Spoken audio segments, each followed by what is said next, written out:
মুখ্যমন্ত্রীর মৃত্যু কুম্ভের মন্তব্যে যখন তোলপাড় জাতীয় রাজনীতি, তখন রাজ্যপাল সিভি আনন্দ বোস কুম্ভ মেলাকে মৃত্যুঞ্জয় মেলা বলে উল্লেখ করেছেন। রাজ্যপাল বলেছেন তিনি কোনো রাজনৈতিক বিতর্কে জড়াতে চান না। একটি গণতন্ত্র পরিকাঠামোয় একজন মুখ্যমন্ত্রী যে রাজনৈতিক মতাদর্শে বিশ্বাসী তার উপর ভিত্তি করে তিনি যে কোনো রকম পরিস্থিতি পর্যালোচনার অধিকারী। বিষয়টিকে স্বাগত জানিয়ে রাজ্যপাল সিভি আনন্দ বোস বলেছেন এটাই গণতন্ত্রের সৌন্দর্য। একজন ধার্মিক মানুষ হিসাবে কুম্ভ মেলাকে ভারতের মহান ঐতিহ্য বলে মনে করেন। তিনি এটাও মনে করেন কুম্ভ মেলা মুক্তি মেলা, এই মেলা মৃত্যুঞ্জয় মেলা। Don't want to enter into a controversy in a democratic setup.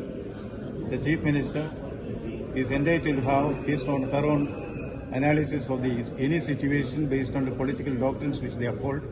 I welcome that. That's the beauty of democracy.